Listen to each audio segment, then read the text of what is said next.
Enterobacteriaceae, escrito con cursiva. Los objetivos son los que están en su programa. En su programa hay 7 objetivos, no los voy a leer para no perder tiempo. Solo voy a decir que el número 7 se repite, para mi juicio, se repite con el número 5, porque tiene que ver con factores de virulencia, que la transmisible es 1 por definición. Tenemos que hablar únicamente, mencionar los factores de virulencia y muy poco del mecanismo, si no es que nada. Entonces, vamos a darle cumplimiento a esto y arrancamos. Primero decir que las bacterias que pertenecen a la familia Enterobacteriaceae es un grupo grande y heterogéneo de bacterias que tienen esta morfología. ¿Qué morfología es? Un bacilo. ¿Bacilo qué? Gram negativo. Recordar que cada vez que hablamos de morfología bacteriana, tenemos que ponerle nombre y apellido, la forma y reacción al gram. Entonces, este es un bacilo gram negativo. Estos bacilos gram negativos, o miembros de la familia Enterobacteriaceae, reciben diversos nombres comunes. Por ejemplo, se les da el nombre de enterobacterias o bacilos entéricos, o también se les da el nombre de bacterias coliformes. ¿A qué les suena todo eso? Enterobacterias, coliformes, a intestino. Y es porque tienen como hábitat, una gran mayoría de ellos tienen como hábitat el intestino de humanos y animales. Entonces, de ahí que es el nombre que reciben, como digo, coliformes, porque están a nivel de colon. La familia Enterobacteriaceae ha sufrido cambios. Cuando se ubicó, cuando se fundó, cuando se estableció la familia Enterobacteriaceae, solamente tenía un género, Enterobacter. De ahí para acá y hasta según Yagüe, su libro texto, en el 2020, que es el libro más reciente que tenemos de Yagüe, habían 63 géneros. A esta fecha, o mejor dicho, para el 2021, ya habían 68 géneros, con una situación particular. Según la publicación revisada en la revista de la Sociedad Americana de Microbiología, para el 2021 la familia Enterobacteriaceae se vuelve una sola, pero acompañando a esa familia hay otras familias con microorganismos, con géneros de bacterias que antes estaban en la familia Enterobacteriaceae y que ahora se sacaron de ahí para formar su propia familia. ¿Cuántas especies les dije que habían? 68. Ahora están ubicados en una orden que recibe el nombre de Enterobacterales. Enterobacterales, esa es la orden. Y esa familia tiene 7, y esa orden tiene 7 familias. A la cabeza, la Enterobacteriaceae, y luego la Bodisaceae, la Erwiniaceae y las demás. No vamos a hablar de las demás, nos interesa Enterobacteriaceae. Es la familia más grande, hay 33 géneros ahí. Y de esos 33 géneros, ¿cómo les dije que se llamaban estas bacterias comúnmente? Enterobacterias, coliformes, bacilos entéricos. Bien. De esas les dije que se llamaba así, ¿por qué? Porque la mayoría habitaban o eran microbiota humana a nivel de intestino, la mayoría. Ahora, debo de decir que no siempre esto es así. Por ejemplo, Salmonella y Shigella, estos son patógenos. Siempre que se aíslan, es considerado como agente causal de enfermedad. Hay otras, y la gran mayoría, son comensales de intestino, es decir, están normalmente en intestino y ahí no va a pasar nada, no va a hacer nada. Pero si se remueven de ese sitio anatómico, entonces van a causar enfermedad. Dígase, por ejemplo, que por alguna situación se remueve a tracto urinario, va a causar infección de vías urinarias. Si va a torrente sanguíneo, va a causar septicemia. Si puede ir a próstata, puede ir a hueso, puede ir a meninge, en fin. Si es removido de ese sitio anatómico normal y es llevado, obviamente, a otro sitio, ahí se vuelve patógena. Es decir, se comporta como un oportunista. Aprovecha la oportunidad y causa el cuadro clínico. ¿Estamos ahí? Y para terminar, bueno, los géneros que son comensales a nivel de intestino y que se comportan como oportunistas, tenemos Citrobacter, Enterobacter, la Escherichia, esa es la forma como se debe de pronunciar, pero usualmente le decimos Escherichia, y Klebsiella. Son como los géneros más usuales o más frecuentemente aislados. Ahora, con Escherichia coli además sucede un detalle importante a tomar en cuenta, y es que Escherichia coli ciertamente es un comensal a nivel de intestino, pero eventualmente cepas de Escherichia coli pueden adquirir factores de virulencia, ya sea por plásmidos, por islotes de patogenicidad, ya sea por bacteriófagos, y esto permite que Escherichia coli cause daño a nivel de intestino. Entonces, es un caso especial, digámoslo así, que siendo que está en su hábitat natural, pero por haber adquirido esos factores de virulencia, causan daño. ¿Queda claro esto? Vale. En el laboratorio de esta semana usted está trabajando con casi todos ellos. Está trabajando con Enterobacter, con Klebsiella, con Escherichia. ¿Con qué otra bacteria están trabajando? Con Proteus. ¿Pero por qué no vamos a hablar ni vamos a mencionar a Proteus?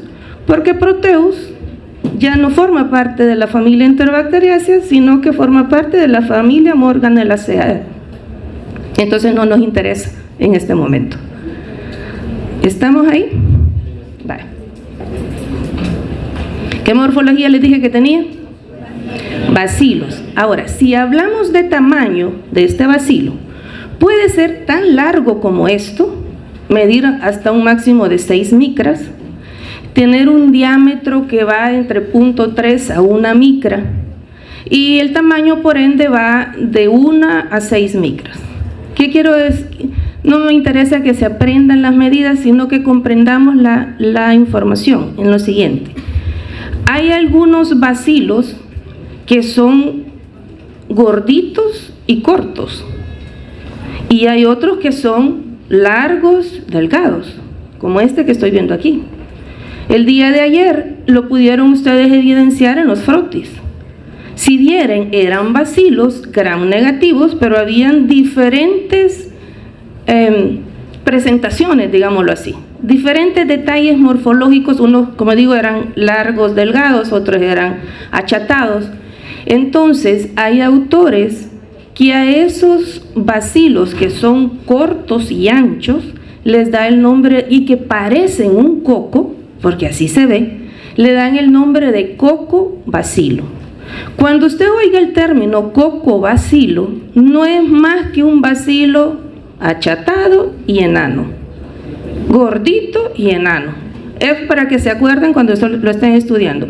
No es que sea un coco que parece bacilo, es al revés, es un bacilo que parece coco. Y gram negativo. Algunas veces se encuentra formando cadenas. El libro del doctor de Cherries, la microbiología de Cherries, dice que es filamentosa. A mí ese término no me gusta, porque lo asocio a bacteria filamentosa de la que hablábamos la otra vez, que hacía filamentos y se ramificaba. No, esto forma cadenas.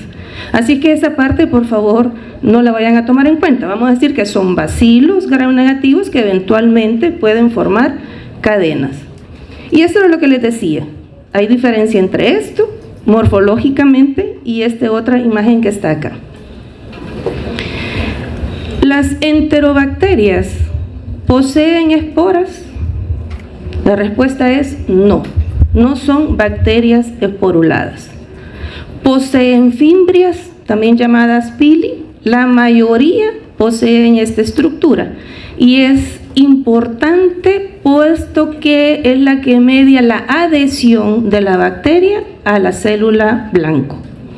O sea que las fimbrias sirven para adherencia. Poseen flagelos. Algunas sí tienen flagelos y otras no tienen flagelos. Las que no tienen flagelos, por ende, son inmóviles, y ahí tenemos Shigella y Klebsiella como ejemplo, tomando en cuenta los géneros más frecuentes. Y los que tienen flagelos pueden o no tener flagelos los demás géneros: Citrobacter, Enterobacter, Escherichia. Salmonella, la mayoría de especies son flagelados. Cuando una bacteria, enterobacteria, decimos que es flagelado, la familia tiene una característica especial, y es que esos flagelos tienen una distribución como la que está en esta fotografía. ¿Cómo serían? Ajá. Están alrededor de toda la bacteria. Entonces son flagelos perítricos. Si están alrededor de toda la bacteria, son perítricos. Y esa es una característica que identifica, morfológica, que identifica a los miembros de la familia Enterobacteriaceae, a bacilos gram negativos de la familia Enterobacteriaceae. ¿Por qué razón?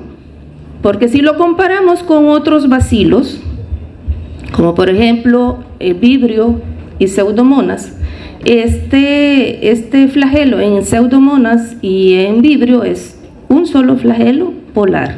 En cambio aquí les dije que eran perítricos, o sea, tiene múltiples flagelos alrededor de la estructura.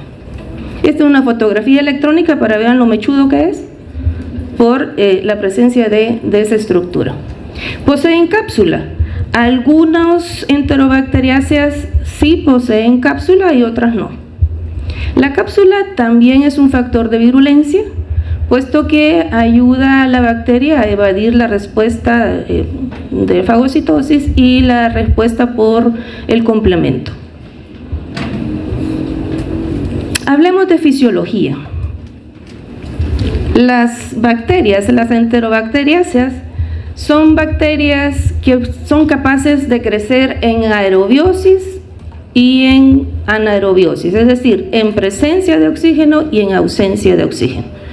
Se dice entonces, se clasifican como anaerobias facultativas. Por eso es que usted las va a ver, los que sembraron ayer, lo van a ver resultados ahora, lo hemos sembrado en aerobiosis y usted va a ver que crece perfectamente. Hay características fisiológicas que identifican a la familia. Son 4. La primera es que todas fermentan la glucosa. La otra es que ninguna es capaz de producir la enzima citocromo oxidasa. Por lo tanto, son oxidasa negativas. La otra característica es que todas reducen los nitratos a nitritos. Y la otra característica es todos producen la enzima catalasa. 4 características fisiológicas que identifican a la familia. ¿Cuáles son?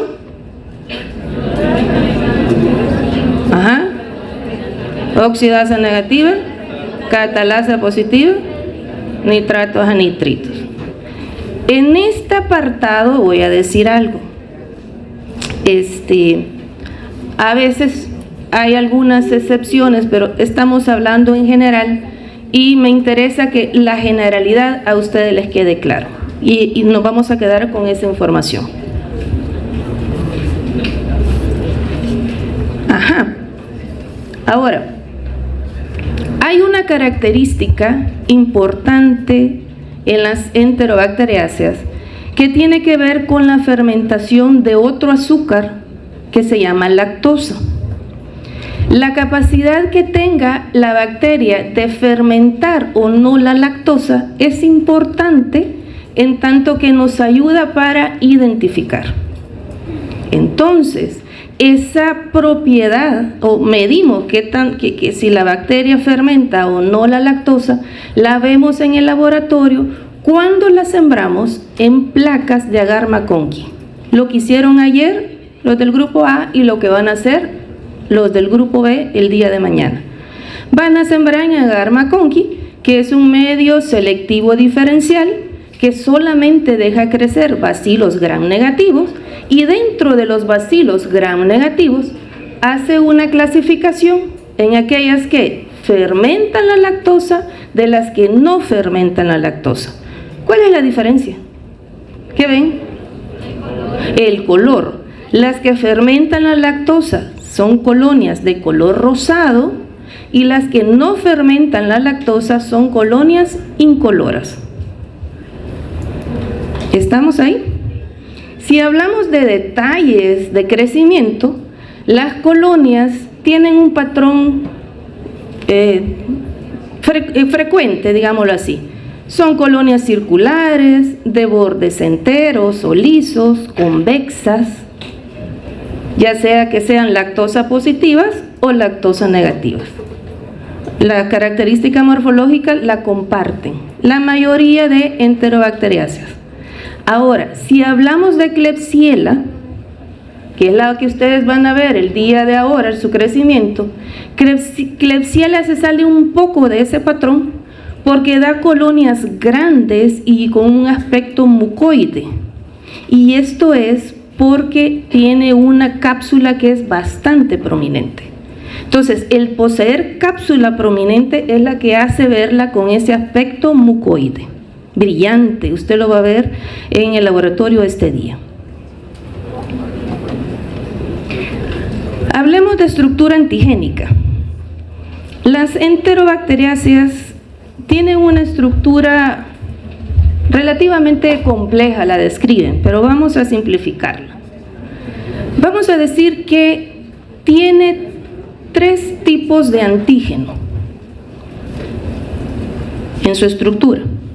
Como es un bacilo gram negativo, si recordamos un poco la pared de estos gram negativos, tiene la membrana citoplasmática, luego tiene el espacio periplásmico y luego la membrana externa.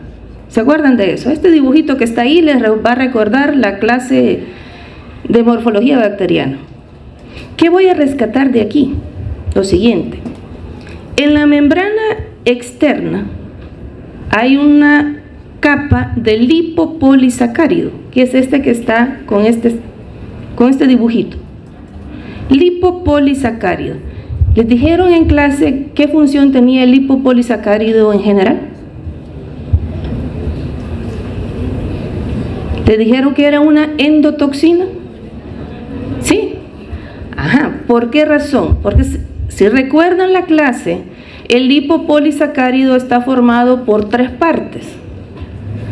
El polisacárido O, que es el que está en la parte más superficial, en la parte más externa, tiene un polisacárido central y un lípido A, que es la parte tóxica.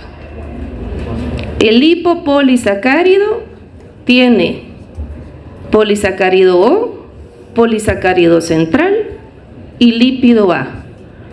Es el lípido A el que funciona como, o es la parte tóxica de esa estructura.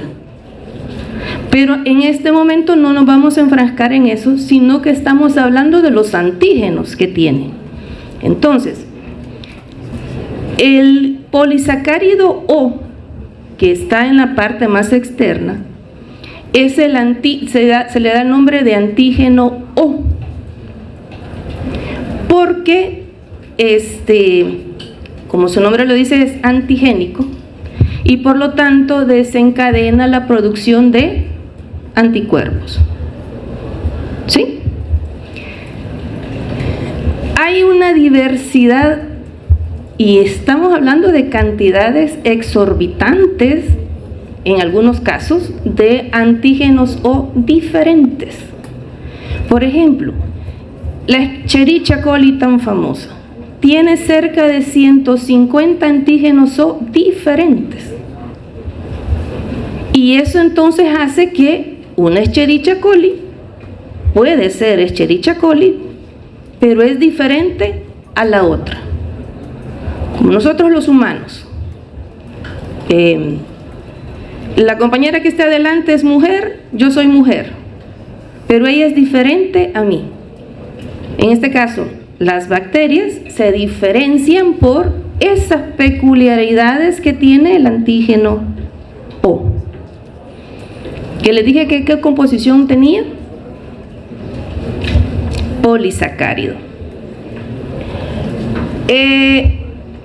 Las enterobacteriáceas tienen un polisacárido central, les dije, ¿verdad? Que es este que está dibujado aquí, coloreado. Ese polisacárido central es el mismo en toda la familia. O sea, todos los miembros de la familia Enterobacteriaceae comparten el mismo polisacárido central. Y esa es una característica estructural que diferencia a esta familia. Ahora bien, hay algunos autores que mencionan que es una composición química de polisacáridos y otros hablan de oligosacáridos.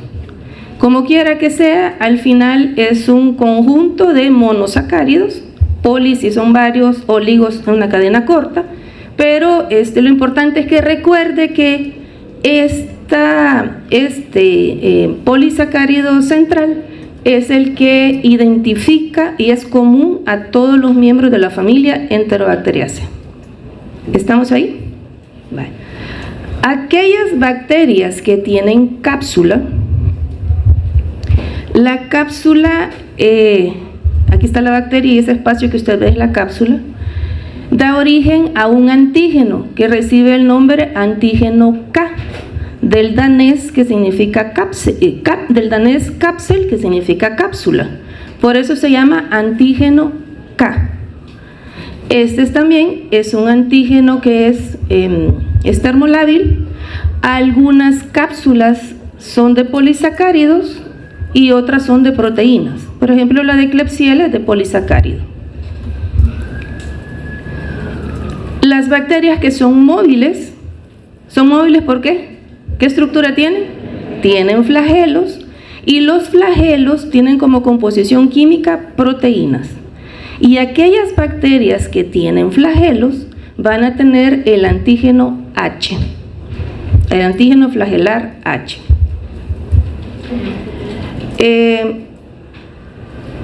Entonces, ¿para qué nos sirve esto y cómo es que se hace en el laboratorio para decir cuántos serotipos en base al antígeno O tenía E. coli? Les dije, como 150. Si hablamos de cápsula hay como 100 diferentes. Y si hablamos de los flagelos, solo para Escherichia hay como 50. Entonces, ¿para qué nos sirve todo eso o cómo lo determino en el laboratorio? Porque cuando usted ahora haga las pruebas bioquímicas y usted va a hacer una lectura, usted va a identificar el nombre de la bacteria. Va a decir es una Escherichia coli. Más nada. Para saber los serotipos, hay necesidad de hacer pruebas de aglutinación. ¿Les hablaron ya de pruebas de aglutinación? No. Bueno, en el laboratorio se hacen pruebas con sueros que tienen anticuerpos y se pone a reaccionar con la bacteria y así se determina si hay o no antígeno. Entonces, ¿para qué sirve todo eso? Sirve para la clasificación epidemiológica o serológica. Serológica porque se hace con sueros, epidemiológica porque nos permite establecer cuál es la cepa real que anda circulando y que es la que causa el cuadro clínico. También nos permite formular o establecer la fórmula antigénica. Por ejemplo, hay una Escherichia coli que se llama, al tipificarle todos los antígenos, tiene el antígeno O75K100H5 y este es diferente, por ejemplo, a la Escherichia coli O157H7, por decir un número, por decir un ejemplo. Entonces, cuando hay un brote epidémico o cuando hay aislamientos de la Escherichia, y estoy agarrando Escherichia como ejemplo, muchas veces hay necesidad de serotipificar para evaluar si se le da mérito o no, o si se le va a considerar como patógena o no. Pero esta es una tarea del licenciado de laboratorio clínico.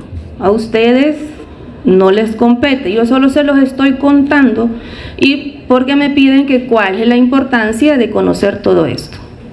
Al final es para establecer, como digo, la clasificación epidemiológica y también establecer de alguna manera la fórmula antigénica de esa bacteria.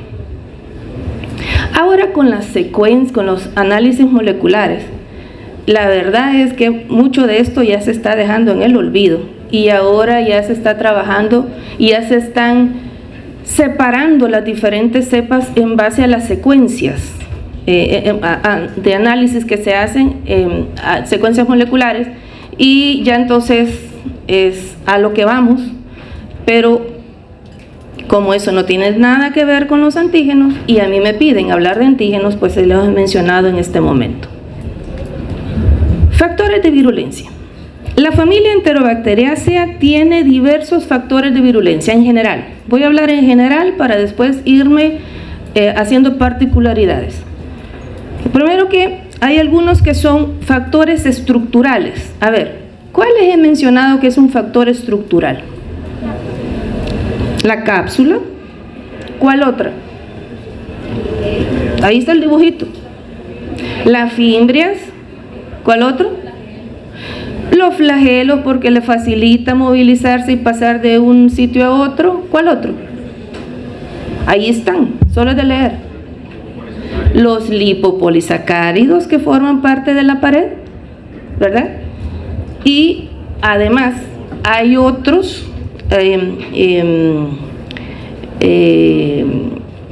factores de virulencia que tienen que ver con estructuras como por ejemplo los plásmidos y en general esos podríamos hablar de estructuras de factores de virulencia estructurales. A ver, entonces las enterobacteriáceas tienen factores de adherencia. ¿Cómo se llaman? Fimbrias o pili. Hay diferentes pilis o fimbrias en cada una de las bacterias que son patógenas y vamos a conocer de ellas porque de eso se trata esta clase. Por eso esta clase es con bastante información, pero vamos repasándola a fin de que se les vaya quedando de mejor manera. Otro factor importante es la producción de toxinas. ¿Cuáles les dije que había? ¿Cuáles mencionaron ustedes? El lípido A, que es una endotoxina que está en el lipopolisacárido, ¿verdad? Entonces, hablamos de que todas las enterobacteriáceas producen o tienen endotoxina, porque forma parte de su estructura. Ahora, algunas enterobacteriáceas, además de endotoxinas, producen exotoxinas, algunas. Si esa exotoxina causa su acción en el intestino, entonces usted la puede encontrar con el nombre de enterotoxina. Eso no es más de decir, es una toxina que actúa a nivel de intestino. ¿Pero de qué tipo es? Exotoxina. En la discusión de la otra semana hay una diferencia entre endotoxinas y exotoxinas. Básicamente hay varias diferencias, pero una que es importante es que la endotoxina se libera cuando la bacteria se rompe, o sea, cuando se destruye, libera la endotoxina, y en el caso de la exotoxina, pues la produce.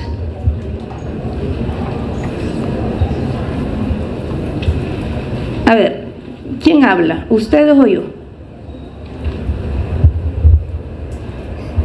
Me dicen para callarme yo y dejar que ustedes hablen, pues.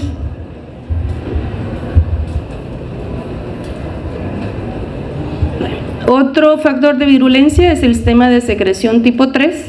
También la van a leer en la discusión de la otra semana.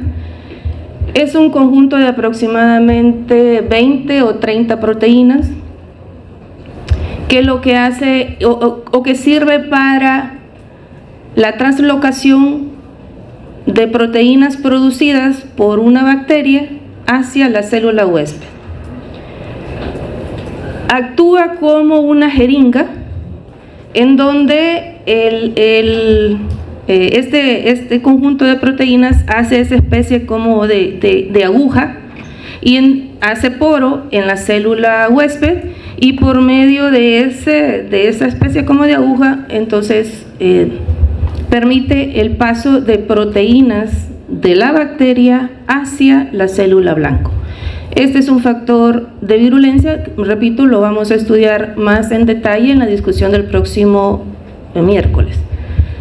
Pero enterobacteriáceas tienen entonces, lo que quiero que queden ustedes, que quede el hecho de que produce o que tiene este sistema de secreción tipo 3, algunos miembros de la familia.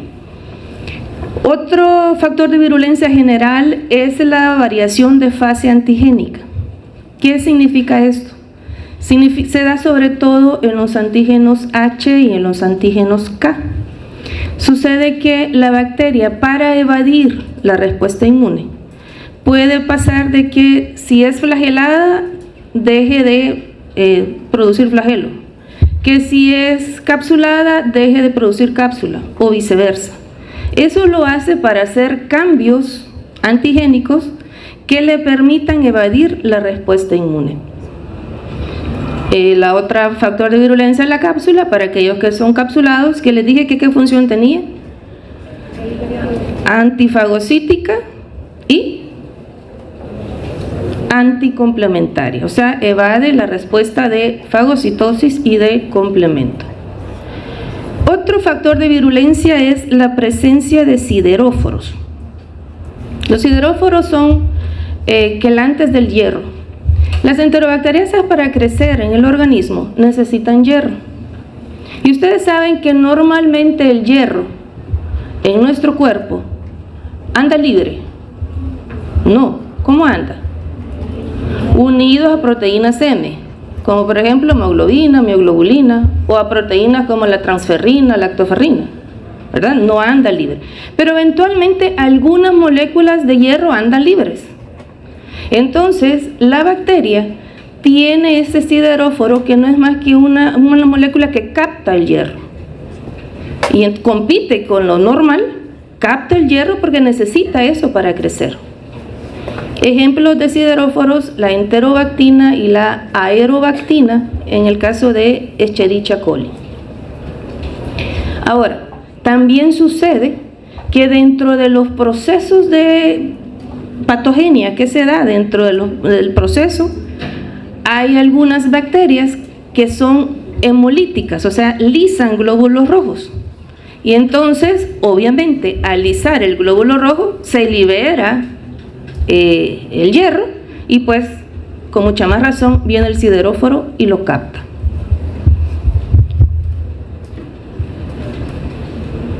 Por último, resistencia antimicrobiana, y este es un punto que está teniendo mucha observación.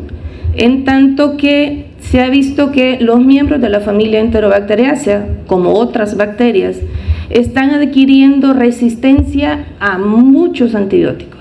Y esto es por un plásmido transferible y eso es preocupante porque pues descontinuar con esa situación llegará un momento en que serán resistentes a cuanto antibiótico nosotros conozcamos. De ahí que pues hacer quizás un llamado a la conciencia a evitar el uso indiscriminado de antibióticos. Bien, entonces ahora sí, hablando de la generalidad, vamos a hablar de cada una de las bacterias. Al menos solamente vamos a hablar de 3 géneros: Escherichia, Salmonella y Shigella, que son las de mayor relevancia.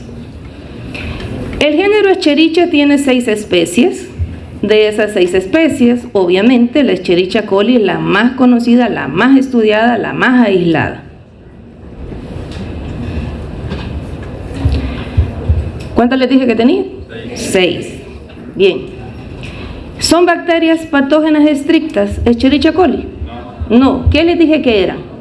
Se comportaban como oportunistas, pero también cuando agarra factores de virulencia pueden comportarse como patógenos a nivel de intestino. Muy bien. Entonces, como oportunistas puede causar infección de vías urinarias, es lo más frecuente. La mayoría de casos de infecciones de vías urinarias, quien la causa es Escherichia coli, la mayoría. Pero también puede causar meningitis en neonatos, puede causar septicemia, puede causar infección de vías respiratorias en pacientes debilitados y como oportunista. Ahora, como patógena a nivel intestinal, y entonces va a causar gastroenteritis a nivel obviamente intestinal.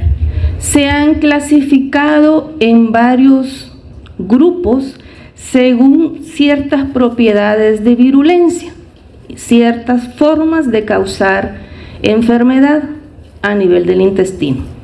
Hay 6 grupos. La clasificación de la Escherichia coli que causa gastroenteritis las tenemos clasificadas en 6 grupos.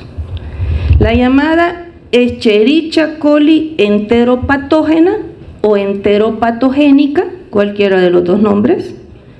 La Escherichia coli enterotoxigénica. Un cambio de lo más reciente, la Escherichia coli productora de toxina Shiga, que ustedes la han investigado para las preguntas de ahora. Bueno, después voy a hacer eso. Enteroinvasiva, la Escherichia coli enteroinvasiva, la enteroagregativa y la Escherichia coli difusamente adherente. Se abrevia con esas siglas ESEP, ESET, STS, ESEI, ESEA, SDA, en donde las primeras 2 letras corresponden al nombre de la bacteria. Ahora bien, de esos 5 grupos, de esos 6 grupos, ¿cuál no he mencionado y que ustedes investigaron para el día de hoy? Probablemente. Hay un nombre que no he dicho y que usualmente lo encuentra usted en los libros. La Escherichia coli enterohemorrágica. Esa cepa o ese grupo tiene una particularidad, ya la vamos a explicar, pero está incluida en este bloque de productoras de toxina Shiga. La enterohemorrágica, digamos que es un subconjunto de E. coli productoras de toxina Shiga. De esas 6, la difusamente adherente se conoce muy poco de su mecanismo, no se aísla tan frecuente, por lo tanto solamente vamos a hablar de las 5 primeras, una por una. antes de llegar a hablar cada una de ellas, vamos a decir factores de virulencia que tiene Escherichia coli para causar infección de vías urinarias. Lo primero es que, si bien es removida del sitio anatómico normal, ¿a dónde les dije que era? En el intestino, en el colon, es removida hacia el tracto urinario, no es simplemente, se removió, no. La bacteria tiene que adherirse a las células del epitelio de esa zona, porque si no, ¿qué va a pasar? Va a ser arrastrada por la micción. Entonces, una vez la bacteria se mueve del intestino hacia el tracto urinario, tiene que adherirse, y esto es mediante pili o fimbria. La primera unión que se da es por el pili tipo 1 o fimbria tipo 1. Esa unión es laxa, es decir, es algo flojo, no es firme. Debe de participar otra adhesina que se llama fimbria P o pili P, y esta unión, o sea, ya con esta adhesina como tal, sí le permite a la bacteria resistir la micción, o sea, el arrastre por la micción. ¿Cuáles les dije? ¿Cuáles son las adhesinas? La fimbria, la primera, tipo 1, fácil. Y la segunda, tipo P. ¿Estamos ahí? Posteriormente, una vez se ha unido, viene la producción de toxinas, exotoxinas. La hemolicina es una, y el factor necrotizante citotóxica es la otra. ¿Qué van a hacer estas exotoxinas? Van a destruir las células que están a nivel del tracto urinario. ¿Estamos ahí? Hemolicinas y la CNF. ¿Qué le dije que significaba? Factor necrotizante citotóxico. Entonces causan daño. Esta producción de pilis y de esa exotoxina está codificado por plásmido. ¿Estamos aquí? Vale.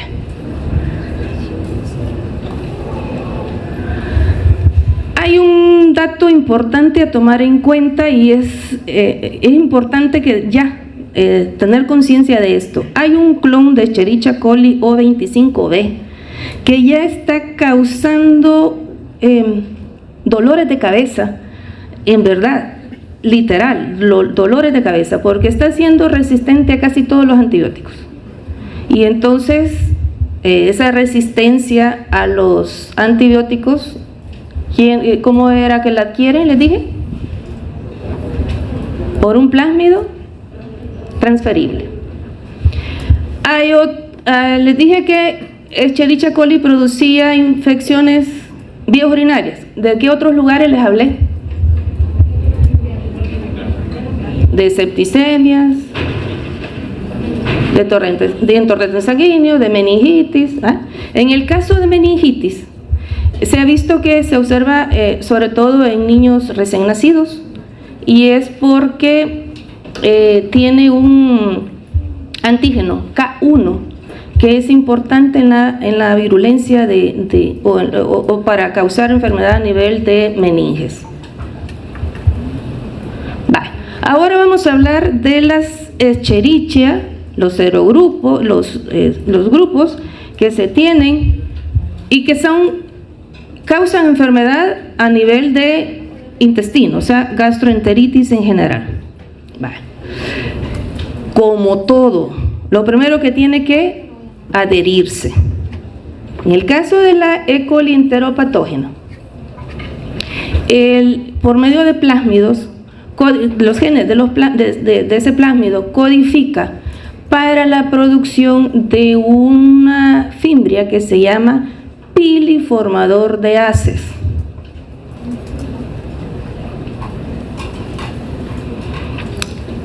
Que sirve para adherencia. Ahora, Esa adherencia que se da por ese piliformador de haces es una adherencia igual, un poco laxa. Se forman pequeñas microcolonias, ahí hay más bacterias unidas, pero es una unión floja. Para que la unión sea firme, debe de participar otra adhesina que se llama intimina. Tanto el piliformador de haces como la intimina son adhesinas que son codificadas por un plásmido. ¿Estamos ahí? Ahora bien, ¿qué pasa? Que la célula blanco, que es el enterocito, no tiene receptor para la intimina. Entonces, la bacteria se la ingenia y tiene que hacer el receptor. ¿Cómo lo hace? Tiene mediante islotes de patogenicidad, en islotes de patogenicidad, esta bacteria tiene un locus, tiene un conjunto de como 40 genes, que se llama así, locus de borramiento o eliminación de enterocito, así se llama. Borramiento, eliminación de enterocito, se abrevia LEE, locus de borramiento o eliminación de enterocitos. Y ya van a encontrarle lógica a esto. ¿Qué pasa? Que entonces, cuando la bacteria se une, ¿cómo les dije que se unía la primera vez? ¿Cómo se llamaba la fimbria? Piliformador de haces, eso es laxo. Inmediatamente, por esos islotes, por ese locus del islote de patogenicidad, empiezan a producir proteínas que son inyectadas al interior del enterocito mediante el sistema de secreción tipo 3. Inyecta las proteínas. Esas proteínas se van a reorganizar. ¿Y qué ha pasado aquí? Forma como una especie de pedestal. O sea, forma el receptor para la intimina, que se llama TIR, receptor de intimina traslocada. Nombres, solo acuérdese que tiene un receptor y que se forma en el momento.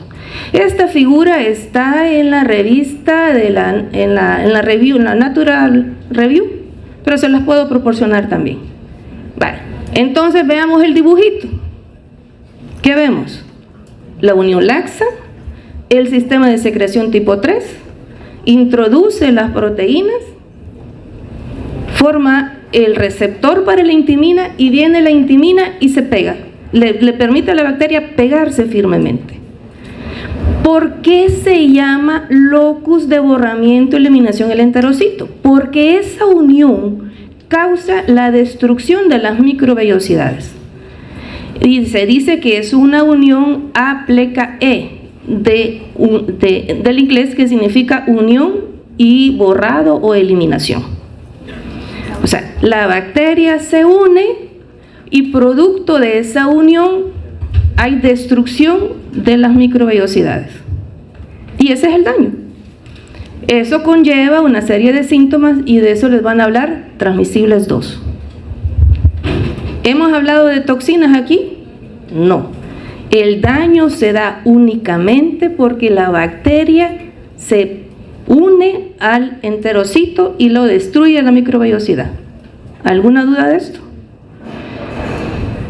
Las cepas, los serotipos de Escherichia coli que están en este grupo es el 055, 086, 011, 019, 120. Hay un montón.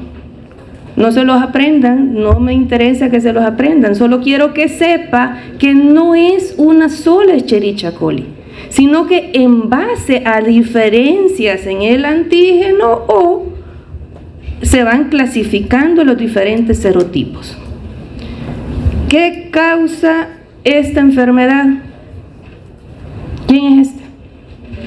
Un bebé, un lactante. Es el que la Escherichia coli enteropatógena es la responsable de la mayoría de casos de diarreas en lactantes en países en vías de desarrollo.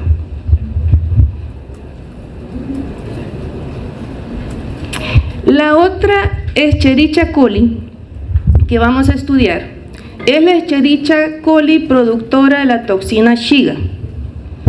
Vean, la toxina Shiga es una toxina producida por el género Shigella, por eso su nombre. Realmente, la Escherichia coli produce una toxina tipo Shiga, le llaman, porque si bien se parece y en algunos casos es idéntica a la toxina Shiga, hay diferencias con esa toxina en base a características antigénicas y genéticas. Entonces, para el requisito fundamental para que una E. coli sea clasificada en este grupo, productora de toxina Shiga, es precisamente eso, que produzca esa toxina. La toxina que produce está regulada por un profago y se llama toxina tipo Shiga. Hay de dos tipos: toxina tipo Shiga 1, toxina tipo Shiga 2.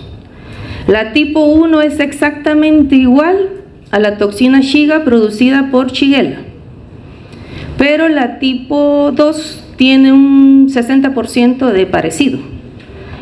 Por eso es que le llaman toxina tipo Shiga. Algunas veces ustedes lo pueden encontrar como toxina Shiga, pero ya expliqué que hay diferencias antigénicas y genéticas con la verdadera toxina producida por Shigella. ¿Estamos claros ahí? Vale. Ahora bien, para que se produzca, ese es el requisito fundamental. Para que la bacteria se quede o que sea no invada, para que la bacteria ataque la célula blanco, tiene que adherirse, ¿verdad? Y esa adherencia se da por un factor que se llama factor polar largo. Factor polar largo, así se llama, la adhesina.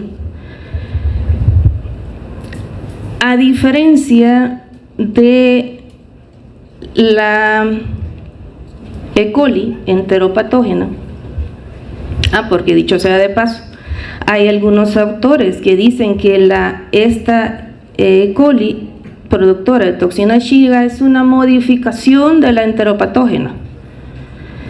Algo de lógica tiene, pero no es tan así.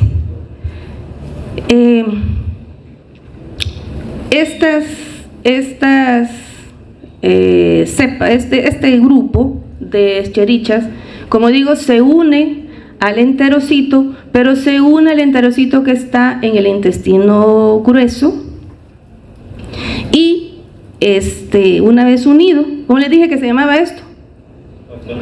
Factor polar largo. Una vez se ha unido, entonces por el mecanismo, por el profago que tiene en su cromosoma, entonces empieza la síntesis de proteína, de la toxina Shiga, que es la que va a ser responsable de las manifestaciones clínicas en el paciente.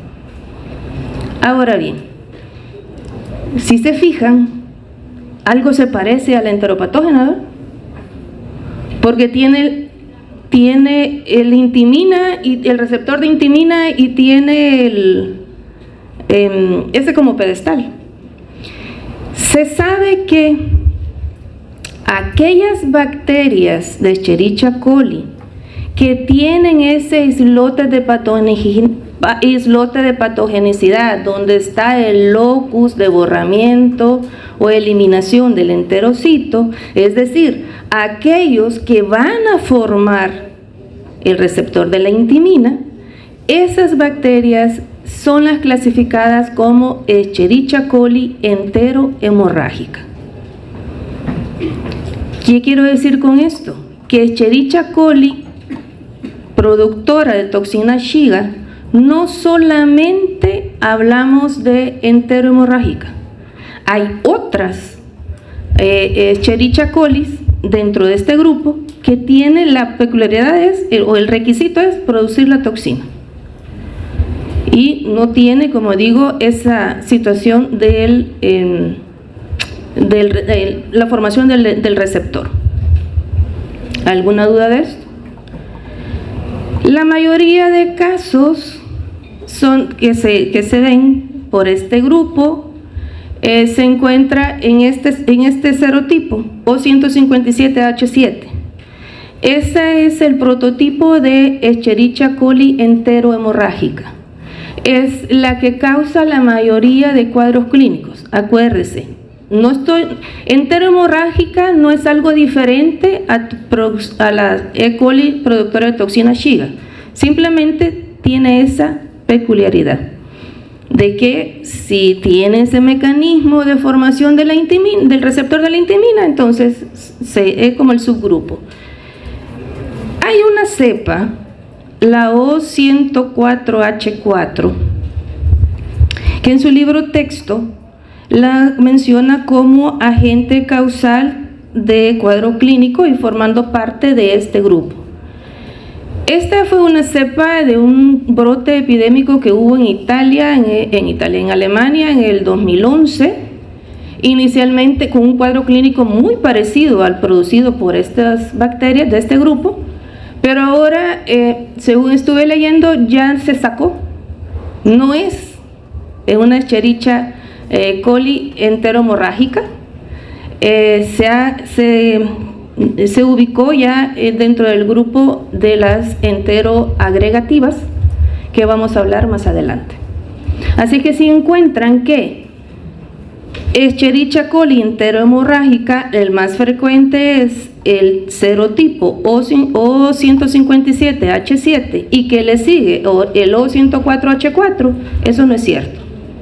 Solamente nos vamos a quedar con el O157H7 como E. coli enterohemorrágica. ¿Alguna duda de esto? ¿No? Entonces, ¿qué enfermedades causa?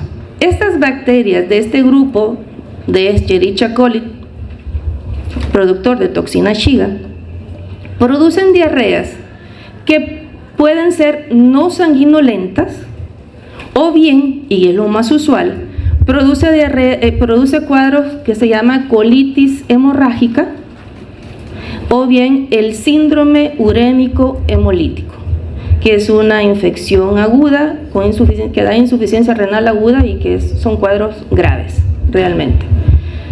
Colitis hemorrágica y el síndrome urémico hemolítico como enfermedades graves.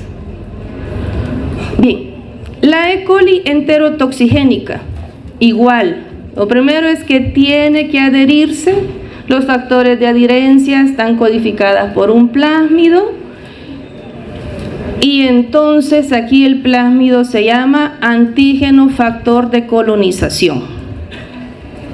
La bacteria se adhiere y después empieza la producción de exotoxinas.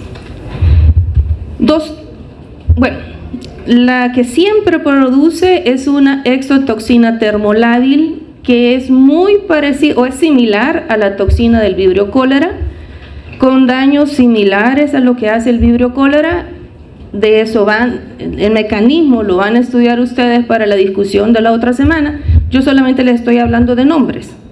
Una toxina lábil es similar, les dije, a la toxina del tipo AB de Vibrio cólera, que es antigénica. ¿Qué quiere decir esto? Que va a hacer que el cuerpo responda con la producción de anticuerpos.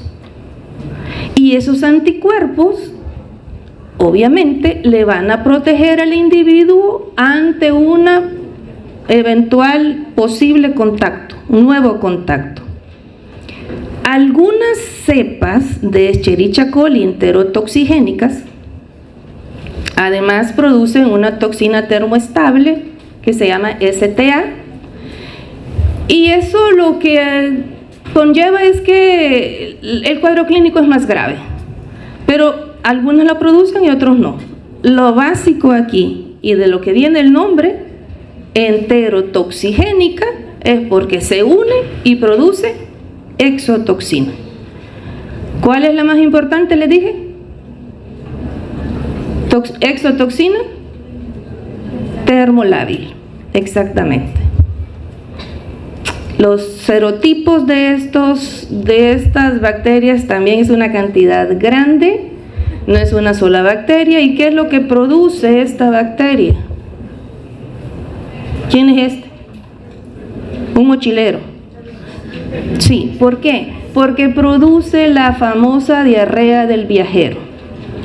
¿Se han fijado ustedes que viene su familia, sus amigos de afuera y usted emocionado lo lleva a comer pupusas y come pupusas y a los pocos días con diarrea? A usted no le pasó nada, pero a la visita sí. ¿Y eso es por qué? Porque nosotros dijimos que la toxina termolábil era antigénica. Nosotros, en países como los nuestros, todos los días quizás comemos un poquito de Escherichia coli enterotoxigénica. O sea, y si está, ¿a dónde les dije que estaba? ¿A dónde estaba? En el colon. Entonces todos los días, ¿qué hacemos? Comemos un poquito.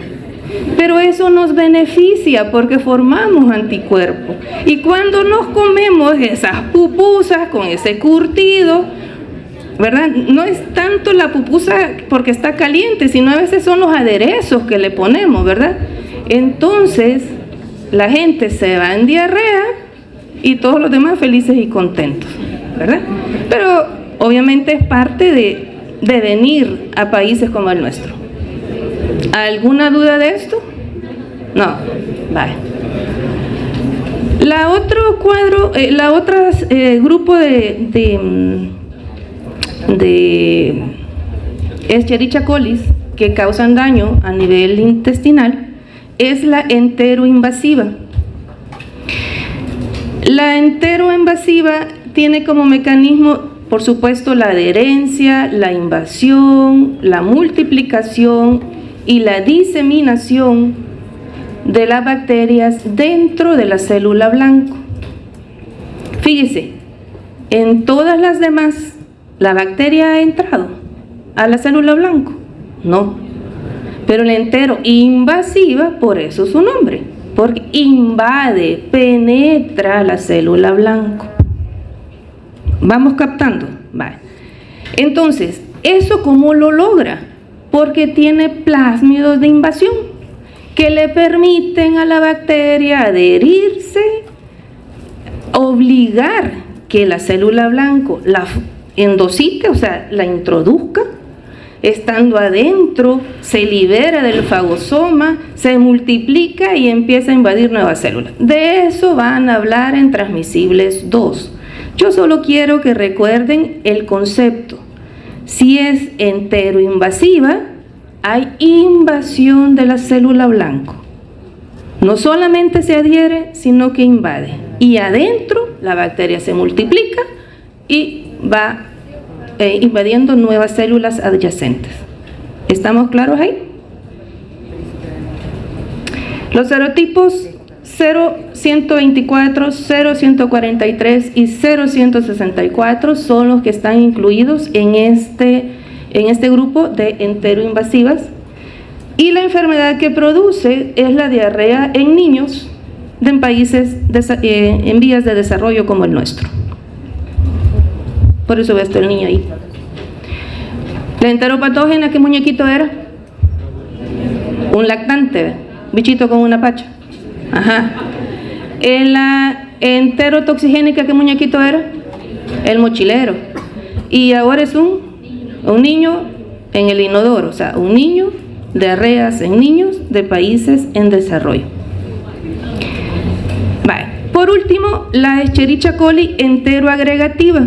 Su nombre lo dice.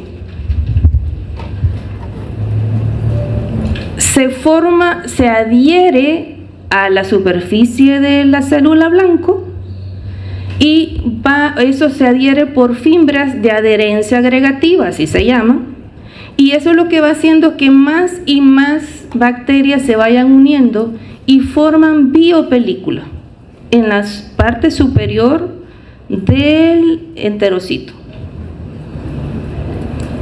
¿Usted ve que hay borramiento de las microbiosidades? No, están igual, el dibujito está igual. Entonces, esa adherencia les dije que se daba por fimbrias que se llamaban de adherencia agregativa. Forma esas microcolonias y también esto está codificado por plásmidos y también por plásmidos está codificada la producción de toxinas. Citotoxinas como la hemolicina. Y en el caso específico de la Escherichia coli que les dije, la O104H4, les dije que pasaba a este grupo. ¿Por qué? Porque por medio de un profago, esta bacteria es capaz de producir toxina Shiga.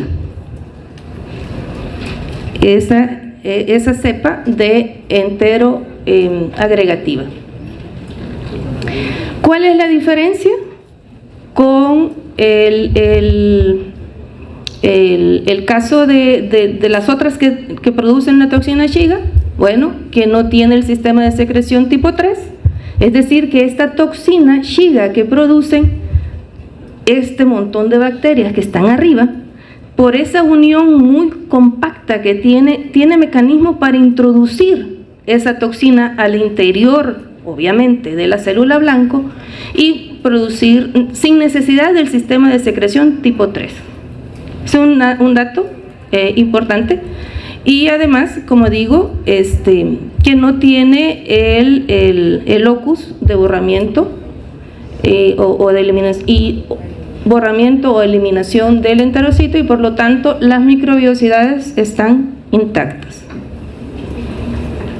¿Qué enfermedades produce?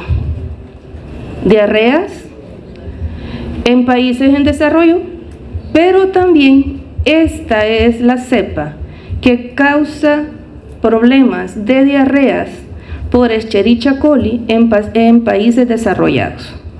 O sea, que están en las carnes y entonces ahí países desarrollados no es que no tengan diarrea, sino que en este caso es la Escherichia coli enteroagregativa la que se aísla con más frecuencia. ¿Estamos aquí? Vale.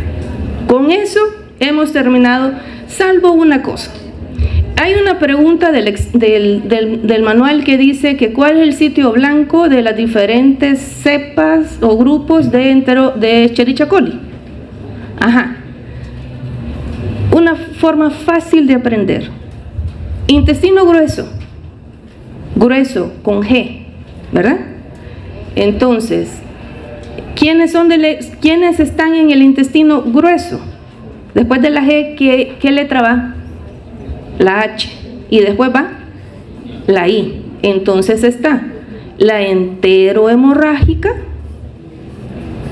que forma parte de las E. coli productoras de toxina Shiga, pero ahorita nos interesa la H. Y la, ¿cuál otra? Enteroinvasiva. Entonces, FGHI. ¿Sí? Todas las demás, las otras, intestino delgado. Cuando se los pregunta en el examen, se lo voy a preguntar, no sé si le van a poner la pregunta, pero se lo voy a preguntar, le va a ser fácil acordarse. Que repito, forma fácil de aprender. Intestino grueso, se escribe grueso con G. Después el abecedario, después de la G va la H y después de la H va la I. Entonces, en Escherichia coli enterohemorrágica, que se escribe con H, y la Escherichia coli enteroinvasiva. Recordando que la enterohemorrágica es un conjunto, un subgrupo de la el del grupo mayor que se llama E. coli, productor de toxina Shiga. Muy bien. Ya para terminar, mentira, todavía nos falta. Pero ya con esto estamos mareados, pero ya vamos a terminar. La salmonela, el género Salmonella fermenta la glucosa como toda enterobacteriácea, pero con una peculiaridad, y es que producto de esa fermentación se produce gas sulfídrico o ácido sulfúrico. Gas sulfídrico, y que usted lo va a ver el día de hoy por ese precipitado negro que va a observar en el TSI que sembró el día de ayer. Otra característica es que Salmonella utiliza el citrato como única fuente de energía y por lo tanto va a haber un cambio de color en el medio el día de hoy y lo va a ver usted en el laboratorio. Algunos serotipos de Salmonella poseen cápsula, en especial el serotipo TIFI posee cápsula, y en este caso en particular no se va a llamar antígeno K, sino que antígeno VI de virulencia. El antígeno VI es un distintivo para el antígeno capsular que tiene Salmonella TIFI. De Salmonella se conocen una diversidad de especies, vean, bueno, se conocían. Habían como 2000 especies, algunos con nombres hasta de dónde fueron descubiertas la primera vez, o sea, era increíble la diversidad que había. Ahora, por homología del ADN, únicamente se han dejado 12 especies, no simplificaron la vida: Salmonella entérica y Salmonella bongori. La de interés médico es la Salmonella entérica. ¿Y dónde está la TIFI que usted me habla? O que me dirá usted, o alguien que ha tenido TIFI, ¿a qué le suena? A tifoidea. Y entonces alguien que ha tenido tifoidea, ¿y dónde está? Es porque esta especie, Salmonella entérica, tiene 6 subespecies, y la que nos interesa es la subespecie entérica. Y en ese grupo se encuentran los serotipos. En base a la clasificación de los antígenos OIH, se tienen los serotipos. Y los serotipos tienen diversos nombres. Tenemos el serotipo TIFI, el cólera suisse, para TIFI A, para TIFI B, para TIFI C, el enteritidis y el tifimurium, por mencionar ejemplos de los más frecuentes. Entonces, si yo quiero llamar correctamente al agente causal si yo quiero utilizar toda esa información para nombrar al agente causal de la tifoidea, yo debería de decir que la bacteria se llama Salmonella entérica, subespecie entérica, serotipo TIFI. Pero eso es engorroso y es se sale de lo que estamos acostumbrados a llamar. Por eso se ha definido que se va a nombrar el género con cursiva, género Salmonella, se escribe con cursiva, y acompañando está el nombre del serotipo. El nombre del serotipo va con mayúscula,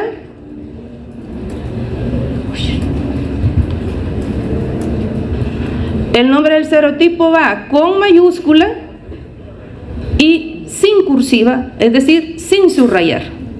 Entonces usted va a decir, el agente se llama Salmonella, escrito con cursiva o subrayado, acompañado del nombre del serotipo, con mayúscula y sin subrayar.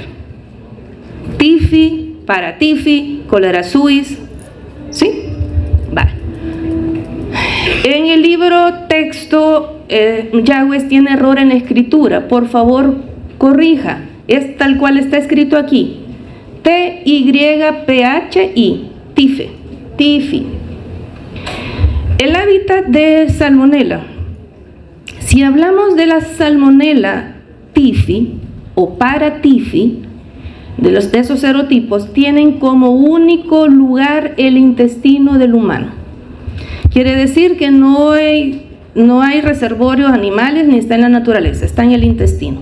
Las otras Los otros serotipos, cólera suis, paratify, enteritidis, tifimurio, estos pueden encontrarse en intestinos de animales, como por ejemplo aves de corral, en los pollos, en perros, en gatos, tortugas, en varios animales. Otro detalle importante, Salmonella typhi resiste efectos de congelamiento, o sea, cuando yo pongo agua a congelar, Salmonella typhi resiste esa temperatura por largos periodos de tiempo. Factores de virulencia de Salmonella, lo primero es la resistencia a los ácidos del estómago. O sea, usted la come, resiste los ácidos del estómago y llega a intestino. Y en intestino, el intestino delgado es allí donde causa la lesión. Sucede que esta bacteria tiene islotes de patogenicidad, pero que forman parte del cromosoma de la bacteria. Es decir, que siempre van a estar presentes. Y esos islotes de patogenicidad son los que producen los factores necesarios para que se dé la adhesión, la invasión y la multiplicación. Los islotes de patogenicidad que les digo que forman parte del cromosoma bacteriano, hay de dos tipos, el 1 y el 2. El islote de patogenicidad tipo 1 es el que permite que se produzcan proteínas de invasión secretadas por Salmonella, que son los llamados CIPS, proteínas de invasión secretadas por Salmonella, y que son las responsables de todo lo que ocurre, de todo el mecanismo que ocurre, del daño que ocurre en la célula blanco.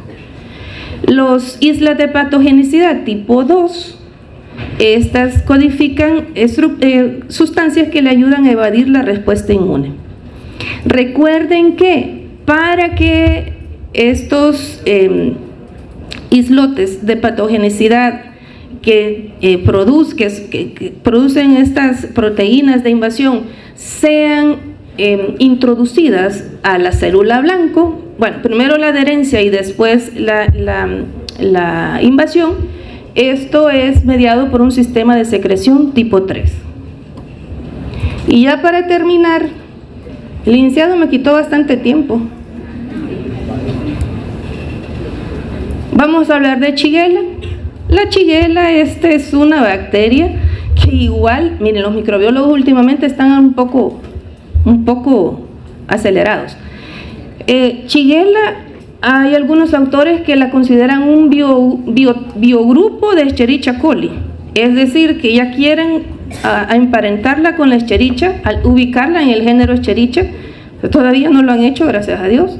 Sigue manteniéndose el género con 4 especies: Shigella dysenteriae, Shigella flexneri, Boydii y Sonnei. De estas bacterias, ¿qué cuadro clínico van a producir? Shigellosis.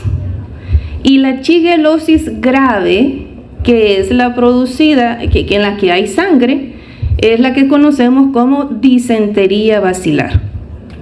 Por cierto, Salmonella, ¿qué enfermedades produce? Depende. Salmonella typhi, voy a hacer un paréntesis porque no se los dije, perdón. Salmonella typhi y paratify producen fiebres entéricas, es decir, la fiebre tifoidea o la fiebre paratifoidea.